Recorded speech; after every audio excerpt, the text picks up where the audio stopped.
শ্রীচরণ কমলেশু বঙ্গবাসী, কখনো আমি ভ্যান গগ আর কখনো প্রখর রবি। এ রাজ্যে তকমাধারী আমি বুদ্ধিজীবী। বাম আমলে লাল পতাকা আমার অঙ্গবেশ, বুদ্ধবাবুর চায়ের ঠেক মধুর সে আবেশ। মে দিবসে গিয়েছি কত বিপ্লবেরই গান, অল গরিবি গো টু হেল, না দেখার সব ভান। এরপরেতে পরম প্যাচে পড়ল যখন বাম, টিকবাজি খেয়ে রং বদলে ফেলি নাম। ছত্রধরের আবাসভূমে ফেলে চোখের জল, হঠাৎ করে বুদ্ধি জোরে বদলে ফেলি দল। দিদিমণির টুকরো খাবার আমার ঝোলায় আসে, বুদ্ধি আমার চোখে মুখে, বুদ্ধি যে অভ্যাসে।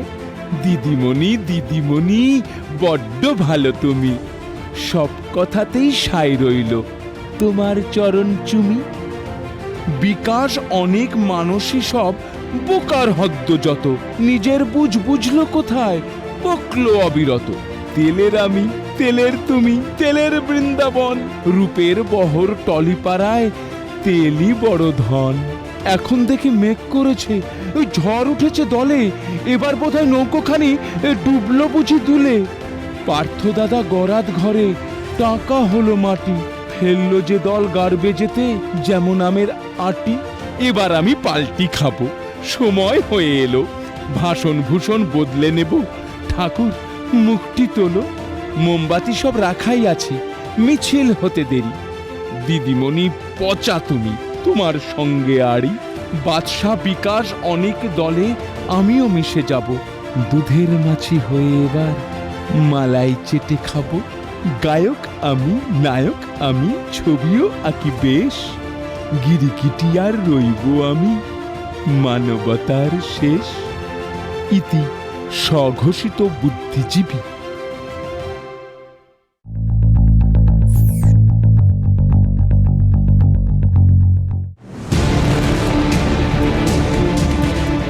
হঠাৎ করে সঞ্জয় গান্ধীর সঙ্গে তুলনায় চলে এলেন অভিষেক বন্দ্যোপাধ্যায়। বিজেপি রাজ্য সভাপতি অভিষেক বন্দ্যোপাধ্যায় তুলনা টানলেন সঞ্জয় গান্ধীর সঙ্গে। রাজনীতিতে যদিও হঠাৎ করে কিছুই হয় না, সবকিছুর পেছনেই একটি প্রচ্ছন্ন ইঙ্গিত থাকে। তাই সুকান্ত মজুমদারের কথা ভাবাচ্ছে বাংলাকে। সরকার আলোচনা না করে সুপার সিএম আলোচনা করছে। সঞ্জয় গান্ধী, পশ্চিমবঙ্গে নতুন সঞ্জয় গান্ধী তৈরি হচ্ছে, আমরা যেরকম কংগ্রেসের আমলে দেখেছিলাম। তো অভিষেক বাবু হয়তো ভবিষ্যতের সঞ্জয় গান্ধী। যদিও সুকান্ত মজুমদারের বক্তব্যে প্রতিক্রিয়া জানালেন কুণাল ঘোষ। ওখানে কোনো বিভেদ খুঁজতে যাবেন না, নেত্রী একজন মমতা বন্দ্যোপাধ্যায়, এবং সেনাপতির ভূমিকায় রয়েছেন তার অভিষেক বন্দ্যোপাধ্যায়। সিনিয়র জুনিয়র সবাই মিলে তৃণমূল কংগ্রেস এগোচ্ছে। হঠাৎ করে ঐক্যবদ্ধ তৃণমূলের তত্ত্ব কেন তুলে ধরার প্রয়োজন পড়ল কুণাল ঘোষের? 1972 সাল থেকে 1980 ভারতীয় রাজনীতিতে উজ্জ্বল ধূমকেতুর ভূমিকায় ছিল একটি নাম, সঞ্জয় গান্ধী। ইন্দিরা গান্ধীর পরে তিনি জাতীয় কংগ্রেসের সভাপতি এবং দেশের প্রধানমন্ত্রী হবেন, এমনটাই ধরে নেওয়া হয়েছিল। কিন্তু 1980 সালের 23শে জুন একটি বিমান দুর্ঘটনায় সবকিছু শেষ হয়ে যায়। যদিও দুর্ঘটনা নাকি অন্তর্ঘাত, প্রশ্নটা থেকেই গেছে। গোয়েন্দা সংস্থা উইকিলিক্স জানিয়েছে মৃত্যুর আগে 3বার তাকে হত্যার চেষ্টা করা হয়। আমেঠিতে তার ওপর একবার গুলি চলেছিল। 1977-এর নির্বাচনে কংগ্রেসের শোচনীয় পরাজয়ের পর যখন জাতীয় রাজনীতিতে ইন্দিরা গান্ধী কোণঠাসা, তখন পাশে ছিলেন সঞ্জয়। এ সময় বিভিন্ন বিতর্কে জড়িয়ে দলের মধ্যেই প্রশ্ন উঠেছিল তার বিরুদ্ধে। পার্লামেন্টে সঞ্জয়ের ক্ষমতা দিন দিন বেড়েই চলেছিল। সঞ্জয় গান্ধীর নির্দেশে মারুতি মোটরসের জমি নেওয়ার ক্ষেত্রে বহু কৃষককে উচ্ছেদ করা হয়েছিল। প্রতিবাদ করেছিলেন প্রধানমন্ত্রীর মুখ্য সচিব PN হাকসার। তার জন্য তাকে পদ হারাতে হয়েছিল। এমনকি তৎকালীন তথ্য ও সম্প্রচার মন্ত্রীর সঙ্গেও অশালীন আচরণের অভিযোগও ওঠে সঞ্জয় গান্ধীর বিরুদ্ধে। আর এই পঞ্জীভূত ক্ষোভের জন্যই কি তাকে ষড়যন্ত্রের শিকার হতে হলো? প্রশ্নটা আজও উত্তর খুঁজে পায়নি। তবে সঞ্জয় গান্ধীর সঙ্গে অভিষেকের এগিয়ে যাওয়ার গল্পটা অনেকটা মিলে যায়। এ মুহূর্তে তৃণমূলের দলের মধ্যেও বিশ্বাসযোগ্যতার অভাব পরিষ্কার, এমনটাই মনে করছে রাজনৈতিক মহল। 21শে জুলাই যে পার্থ চট্টোপাধ্যায় তৃণমূলের শহীদ মঞ্চ আলোকিত করেছিলেন, তার কয়েকদিনের মধ্যে তাকে ছেঁটে ফেলা হলো দল থেকে। কারণ একটাই, যেন আঁচ না লাগে। বিধানসভা ভোটের আগেও দেখা গিয়েছে বাংলার উত্তর দক্ষিণ পূর্ব পশ্চিম চষে বেরিয়েছেন অভিষেক বন্দ্যোপাধ্যায়। তার ব্যক্তিগত কারিশমা দিন দিন বৃদ্ধি পেয়েছে। অভিষেকের এই এগিয়ে যাওয়ায় কি চক্ষুশূল হয়ে উঠছে দলের অন্দরে? দলের মধ্যে আদি নব্যদ্বন্দ্ব ধীরে ধীরে প্রকট হয়ে উঠেছে। ভারতীয় রাজনীতিতে জনপ্রিয় হওয়া বড় দায়, আর তার ইঙ্গিতে কি ভেসে বেড়াচ্ছে রাজনৈতিক মহলে? Bureau report, Calcutta news.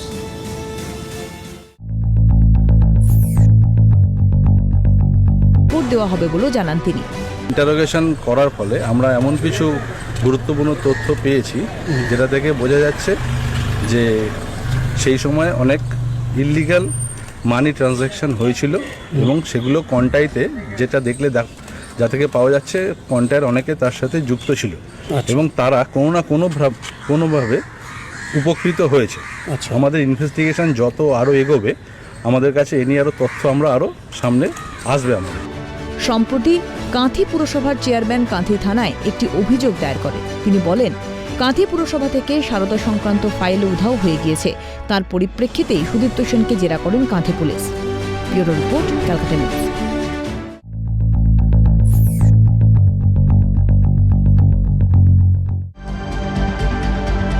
SSC নিয়োগ দুর্নীতিতে সরগরম রাজ্য রাজনীতি। চাকরি প্রার্থীদের ধর্ণা, অবস্থান বিক্ষোভ, আন্দোলনে তোলপাড় গোটা রাজ্য। আপার প্রাইমারি চাকরি প্রার্থীরাও শহীদ মিনার সংলগ্ন মাতঙ্গিনী হাজরার মূর্তির পাদদেশে ৪৫ দিন ধরে অবস্থান বিক্ষোভে সামিল। রবিবার বৃষ্টিকে উপেক্ষা করেও হকের চাকরির দাবিতে আন্দোলনে সামিল তারা। গেজেট মেনে আপডেটেড সিটে নিয়োগের দাবি চাকরি প্রার্থীদের। আমরা আপার প্রাইমারির একদম ১৬ সাল থেকে আমরা পুরো ৮টা বছর বঞ্চিত হয়ে পড়ে আছি। ওরা একটা ইন্টারভিউ নিয়েছে, কিন্তু সমস্ত ইন্টারভিউ ওখানে জল ঢালা আছে। আমাদের মেন দাবি যে আপনারা গেজেটকে মান্যতা দিন। গেজেটকে ভায়োলেট করছেন কেন? গেজেটকে মান্যতা দিন এবং আপডেট সিটে নিয়োগ দিন। আপার প্রাইমারি নোটিফিকেশন বের হয় 2015 সালে, পরীক্ষা হয় 2016 সালে, প্যানেল প্রকাশ এবং ইন্টারভিউ হয়। পরে কোর্টের নির্দেশে প্যানেল বাতিল হয়ে যায়, ফের নতুন প্যানেল প্রকাশ করা হয়। তবে আন্দোলনকারীদের অভিযোগ, নতুন প্যানেলে তাদের নাম নেই। 2016 সালে রেজাল্ট বেরিয়েছে, তারপরে আপনাদের ইন্টারভিউতে দেখা হয়। তারপরে আমাদের ইন্টারভিউতে দেখা হয়, ডাকে ইন্টারভিউ আমরা দিই। আমরা সবাই প্যানেলে ছিলাম। সেই ইন্টারভিউর প্যানেল ক্যান্সেল হয় মৌসুমী ভট্টাচার্যের বেঞ্চে, মাননীয়া। ওটা 2019-20 সালে 19 ডিসেম্বর সালে ক্যান্সেল হয়। তারপরে পুনরায় কমিশন ইন্টারভিউ নেয় কিছুজন না, আমাদের সেই প্যানেলে আমাদের ইন্টারভিউতে ডাকাই হয়নি। দীর্ঘ 8 বছর ধরে চাকরির দাবিতে লড়াই করতে হচ্ছে তাদের। শিক্ষা দপ্তর ও বিভিন্ন উচ্চপদস্থ আধিকারিকদের জানিয়েও কোনো সুরাহা হয়নি বলে অভিযোগ। টাকার বিনিময়ে চাকরি বিক্রির অভিযোগও আন্দোলনকারীদের। যে সাদা খাতা জমা দিয়ে চাকরি পাচ্ছে, লক্ষ লক্ষ কোটি কোটি টাকার বিনিময়ে চাকরি দেওয়া হচ্ছে। আজকে আমরা যারা বঞ্চিত, আজকে আমরা এই বৃষ্টির মধ্যে একটা গান্ধী মূর্তি মাতঙ্গিনী হাজার পাদদেশে আমরা দাঁড়িয়ে আছি, প্রায় 150 জনের ওপর। 2016 সালের পর থেকে আমরা সাফারার। আমরা বিভিন্ন জায়গায় ডেপুটেশন দিয়েছি, বিভিন্ন জায়গায় আমরা আমাদের যে অভিযোগটা আমরা জানিয়েছি, কোনো জায়গা থেকে কোনো স্টেপ নেওয়া হয়নি। অনেক চাকরি প্রার্থীরই চাকরির বয়স পেরিয়ে গেছে, এখনো স্কুলে নিয়োগ পাননি। হতাশায় ক্ষুব্ধ তারা সকলেই। সমস্যা বলতে আমাদের তো এটা যদি নিয়োগটা হয়ে যেত এতদিনে, তাহলে আমরা আজকে চাকরি করতাম স্কুলে। কিন্তু এই শিক্ষকতার চাকরি আজকে আমার বয়স আজকে 42+ হয়ে গেছে। তো আমি কি করব? তাহলে আমার তো এই শিক্ষকতার স্বপ্ন দেখেছিলাম। তাহলে আমি মাননীয় মুখ্যমন্ত্রীর কাছে এবং অভিষেক ব্যানার্জির কাছে এবং সবার কাছে আমার বিনীত করজোড়ে আবেদন, যাতে উনি নিয়োগটাকে নেন। এবং তাদের দাবি, ইতিমধ্যে অভিষেক বন্দ্যোপাধ্যায়ের কাছে তারা স্মারকলিপি জমা দিয়েছেন। দাবি না মিটলে আগামী 11ই আগস্ট থেকে তারা অনশনে বসবে। আপার প্রাইমারি চাকরি প্রার্থী মঞ্চে যারা চাকরি প্রার্থীরা রয়েছেন, তারা দীর্ঘদিন ধরে শহীদ মিনারের সন্নিকটে অবস্থান বিক্ষোভ করছেন। তারা বলছেন তাদের একবার প্যানেলে প্রকাশিত যখন হয়েছিল তাদের প্যানেলে নাম ছিল, কিন্তু পরবর্তীকালে সেই প্যানেল ক্যান্সেল হয়। তারপর যখন পরবর্তী প্যানেল প্রকাশিত হয়, সেই প্যানেলে যারা আজকে অবস্থান বিক্ষোভ করছে তাদের নাম ছিল না। তারা বলছেন সেই প্যানেলে দুর্নীতি হয়েছে। অভিষেক বন্দ্যোপাধ্যায়ের কাছে ডেপুটেশন দিয়েছেন এবং বিভিন্ন জায়গায় তারা গেলেও কোনো রকম সদুত্তর পাননি। তারা নিজের চাকরির দাবিতেই আজও অনড়। ক্যামেরায় মদনের সঙ্গে রেশমি রিপোর্ট, ক্যালকাটা নিউজ, কলকাতা।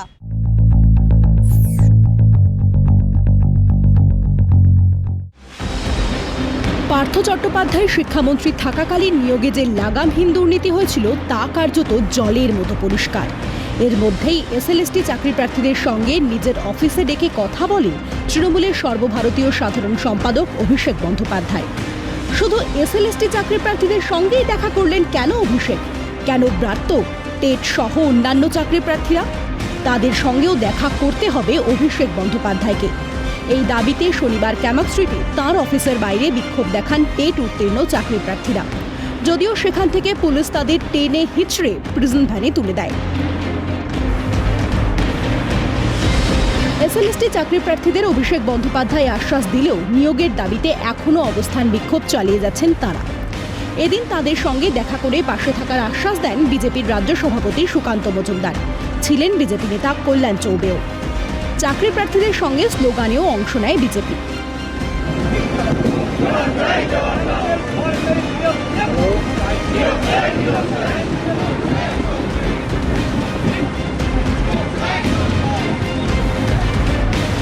লোককে বোকা বানানো হচ্ছে দিনের পর দিন। কিভাবে অভিষেক বন্দ্যোপাধ্যায় আশ্বাস দিতে পারে? প্রশ্ন তোলে বিজেপির রাজ্য সভাপতি।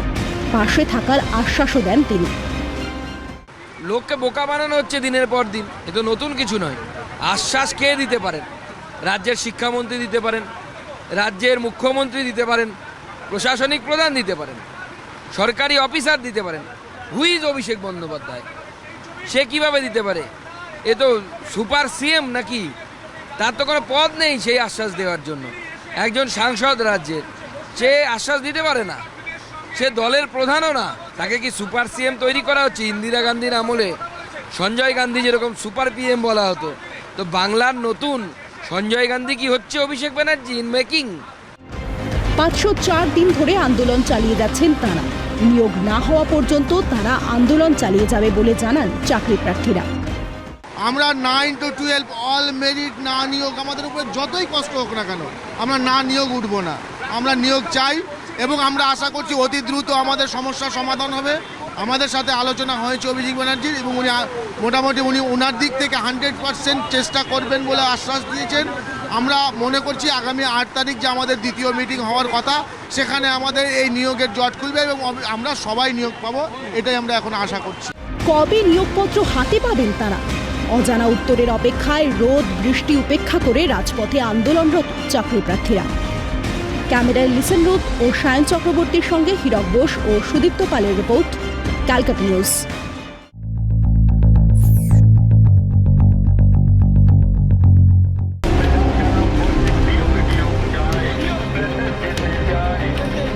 19শে মে শারীরশিক্ষা কর্মশিক্ষা শিক্ষক নিয়োগে বিজ্ঞপ্তি জারি করে সরকার। কথা ছিল দ্রুত নিয়োগের ব্যবস্থা করবে সরকার, কিন্তু 2 মাস পেরিয়ে গেলেও নিয়োগ না পেয়ে হতাশ মেধা তালিকায় নাম থাকা চাকরি প্রার্থীরা। এসএসসি, টেট সহ অন্যান্য দফতরে চাকরি প্রার্থীদের আন্দোলনে উত্তাল রাজ্য। মুখ পুড়েছে রাজ্য সরকারের। গ্রেফতার হয়ে ইডির হেফাজতে প্রাক্তন শিক্ষামন্ত্রী পার্থ চট্টোপাধ্যায়। শিক্ষাক্ষেত্রে দুর্নীতির ছবি প্রতিদিনই প্রকাশ পাচ্ছে। এই অবস্থায় দ্রুত নিয়োগের দাবিতে কুণাল ঘোষের সঙ্গে দেখা করলেন মেধা তালিকায় নাম থাকা চাকরি প্রার্থীরা। আলোচনা শেষে সংবাদ মাধ্যমের প্রশ্নের উত্তরে তৃণমূল মুখপাত্র কুণাল ঘোষ বলেন, মুখ্যমন্ত্রী ওদের সঙ্গে ফোনে কথা বলেছেন। তার নির্দেশেই 2 আধিকারিক চাকরি প্রার্থীদের সঙ্গে বৈঠকের পর সরকার নিয়োগের বিজ্ঞপ্তি জারি করে। 3rd মে ওনাদের সঙ্গে নিজে কথা বলেন। 5th মে মুখ্যমন্ত্রী 2 অফিসারকে ওনাদের কাছে পাঠিয়ে দেন এবং ওনাদের বক্তব্য সব শোনার পর সরকার 19শে মে ওনাদের এই বক্তব্যকে মান্যতা দিয়ে এই 1600 শারীরশিক্ষা এবং কর্মশিক্ষার রিক্রুটমেন্টের বিজ্ঞপ্তি জারি করে।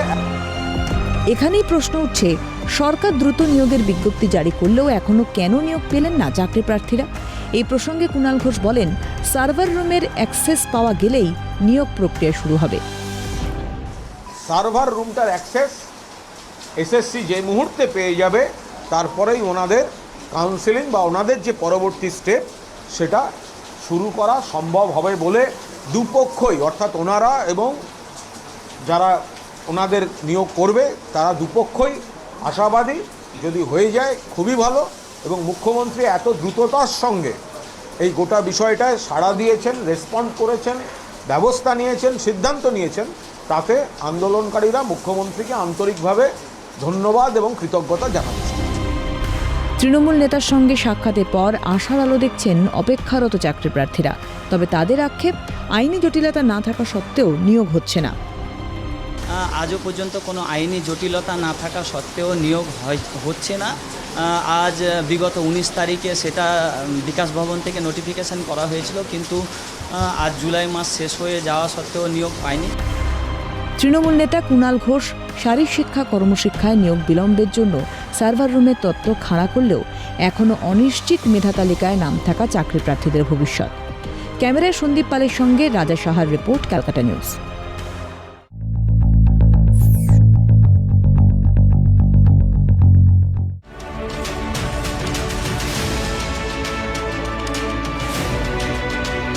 এসএসসি দুর্নীতি নিয়ে সরগরম রাজ্য রাজনীতি। প্রাক্তন শিক্ষামন্ত্রী পার্থ চট্টোপাধ্যায়ের ঘনিষ্ঠের বাড়ি থেকে উদ্ধার হয়েছে কোটি কোটি টাকা, জানিয়ে শাসক দলকে কাঠগড়ায় তুলেছে বিরোধীরা। এই ঘটনার মাঝে কাটমানি নেওয়ার অভিযোগ উঠল তৃণমূল পঞ্চায়েত প্রধান ও অঞ্চল সহ সভাপতির বিরুদ্ধে। ঘটনা পুরুলিয়ার হুড়ার দলদলি গ্রাম পঞ্চায়েতের। ভাইরাল হয়েছে একটি অডিও ক্লিপ। সেই ভাইরাল ক্লিপকে ঘিরে শুরু হয়েছে রাজনৈতিক চাপানুতর।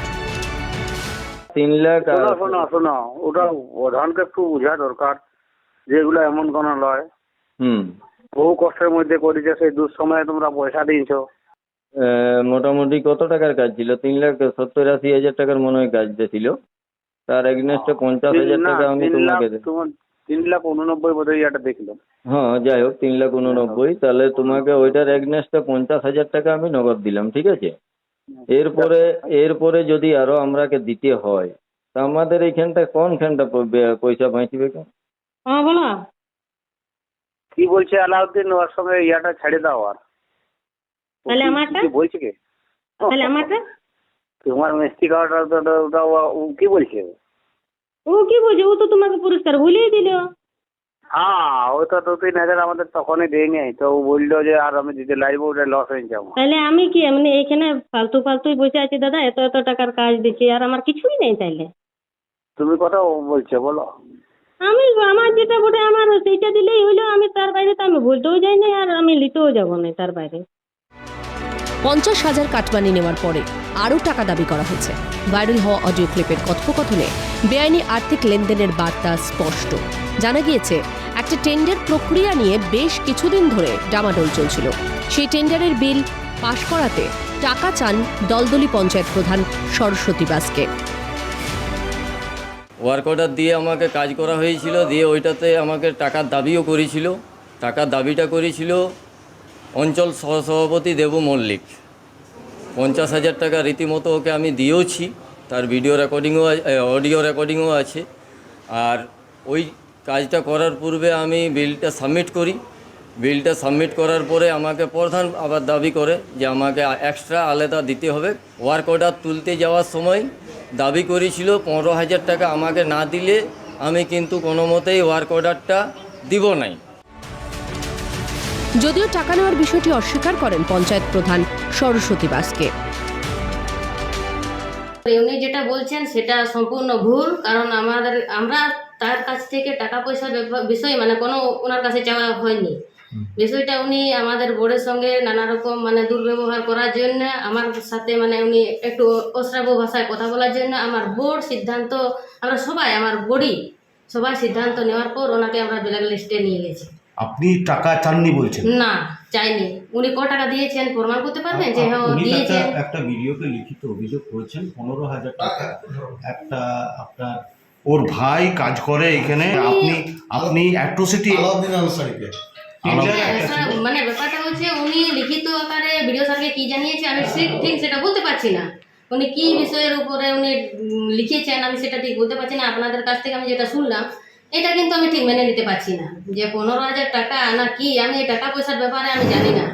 দেখুন, এটা কিন্তু সম্পূর্ণ একটা অন্যরকম জিনিস, মানে বেমতলব একটা ফাঁসানোর মতন একটা প্রশ্ন আসছে মানসিকভাবে। আমরা ওই অডিওটা উনি করছিলেন ইয়াতে, সেটা আমি জানি। উনি আমাকে ডাকেন, আমি একটা মধ্যে একবার পঞ্চায়েতে আমি যাই, প্রধানের সঙ্গে একটু কথা কাটাকাটি হয়েছিল অধৈর্যতার জন্য, যেটুকু হয়েছে। আমি দুর্ব্যবহার ঠিক বলছি না, ওধৈর্যের জন্য। তারপরে হয়তো একটু দুর্ব্যবহারের মতন হয়েছিল, প্রধানও কোন সময় একটু ক্রিটিসিজম থাকতে পারেন, কিন্তু টাকা পয়সা নেব, দিতেই হবে, তবে বিল দিব, এরকম প্রশ্ন ছিল না। এই ইস্যুতে শাসক দলকে কটাক্ষ করেছে বিজেপি জেলা সভাপতি। খুব দুর্ভাগ্যের বিষয় তৃণমূল পুরো দলটির নিচ থেকে উপর অবধি কোনো স্তর দুর্নীতি করতে আর বাকি নয়। আমরা তো দেখেছি এসএসসি এবং বিভিন্ন চাকরির ক্ষেত্রে কীরকম দুর্নীতি হচ্ছে টিভিতে, এবং পঞ্চায়েত স্তরে জুড়ে জুড়ে দুর্নীতি। আমরা আবার একটা প্রকাশ্যে পেলাম দলদলি গ্রাম পঞ্চায়েতে কাটমানির জন্য যেভাবে অডিওই বার্গেনিং হচ্ছে, এত লিব অত লিব না, কত মাত্র 3.5-4 লক্ষ টাকার একটা টেন্ডারে এত কাটমানি, কোথা থেকে কাজ হবে? এই কাটমানির চক্করে পুরোপুরি ডেভেলপমেন্ট রুকা আছে, কোথাও কোনো ডেভেলপমেন্ট নেই। আগেও বিভিন্ন পঞ্চায়েতের বিরুদ্ধে কাটমানি নেওয়ার অভিযোগ সংবাদ শিরোনামে উঠে এসেছে বিভিন্ন সময়ে। সেক্ষেত্রে রাজ্য সরকারের হুঁশিয়ারি, যারা টাকা নেবেন ধরা পড়লে তাদের শাস্তির ব্যবস্থা আছে, এমনকি পদও চলে যেতে পারে। কিন্তু তারপরেও তৃণমূল পঞ্চায়েত প্রধান এবং অঞ্চল সহ সভাপতির বিরুদ্ধে কাটমানি নেওয়ার অভিযোগ এসেছে।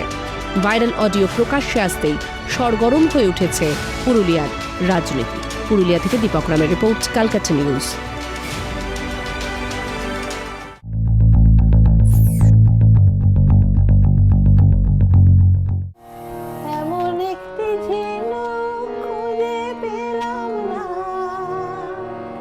যাতে মুক্ত আছে এমন কোন মানুষ খুঁজে পেলাম না।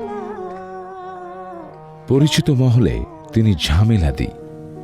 রেকর্ডিং স্টুডিও কিংবা আড্ডার বৈঠক মাথায় তুলে রাখতেন বলেই এই নাম। সকলের প্রিয় নির্মলা মিশ্র চলে গেলেন শনিবার রাত 12:05 নাগাদ। তোমার আকাশে দুটি চোখে আমি হয়ে গেছি তারা। তার গানের জাদু মুগ্ধ করেছিল বাংলাকে, কাঁদিয়েছিলেন, প্রেম করতে শিখিয়েছিলেন। আজ তিনি না ফেরার দেশে। একটি অকস্মাৎ নিস্তব্ধতা সঙ্গীত জগতে।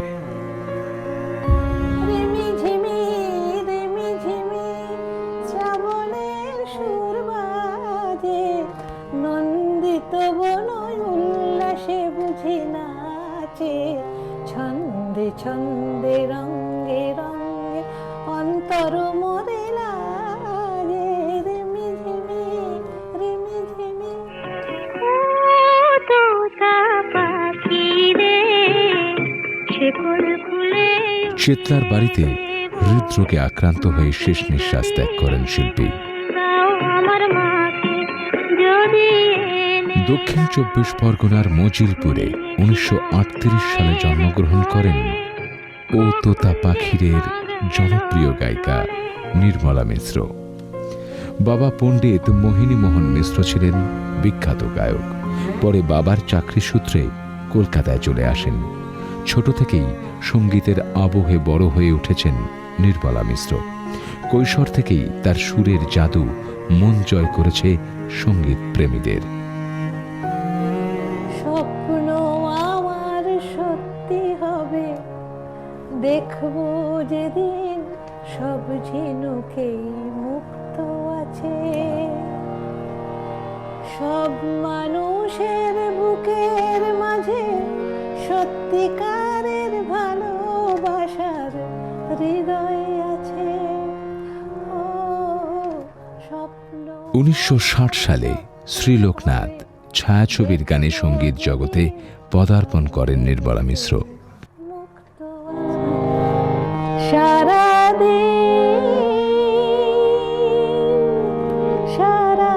রাত ভাবি তাই, মন যারে যায় সে তো নাই, সে তো নাই, সে তো নাই, সে তো নাই। কেন এই গান গাওয়া, কেন এই পথ চাওয়া সারাদিন বলো তো। আর তার বিখ্যাত গানগুলির মধ্যে অন্যতম এমন একটা ঝিনুক খুঁজে পেলাম না, ও তোতা পাখিরে বলো তো আর সে কাগজের ফুল বলে। এই বাংলার মাটিতে আমি তো তোমার, ওগো তোমার আকাশের দুটি চোখের মতো বহু জনপ্রিয় গান। তুমি মুক্তি দেখে আধুনিক নজরুল গীতি, শ্যামা সঙ্গীত, দেশত্ববোধক লোকগীতি ছাড়াও বহু ছায়াছবিতে তিনি গান গেয়েছেন। চন্দনে চর্চিত জবা পদে দিব আমি গো, চন্দনে চর্চিত জবা পদে দিব আমি গো, বসন পরমা গো, বসন পরমা, বসন পরমা গো, বসন পরমা। মান্না দে, মানবেন্দ্র মুখোপাধ্যায়, সন্ধ্যা মুখোপাধ্যায়, শিপ্রা বসুর মতন বিখ্যাত শিল্পীদের পাশাপাশি বাংলা গানের স্বর্ণযুগে নিজের নামও লিখে দিয়েছেন সোনার অক্ষরে। দীর্ঘ কয়েক দশক ধরে তার কণ্ঠের জাদুতে শ্রোতাদের মুগ্ধ করেছেন তিনি। শিল্পীর প্রয়াণে শোকবার্তা জানিয়েছেন মুখ্যমন্ত্রী মমতা বন্দ্যোপাধ্যায়। পশ্চিমবঙ্গ সরকারের তথ্য সংস্কৃতি দপ্তরের পক্ষ থেকে রবিবার প্রয়াত সঙ্গীত শিল্পীকে শেষ শ্রদ্ধা জানানো হয়। তার প্রয়াণে শোকস্তব্ধ Bangla. Bureau report, Calcutta news.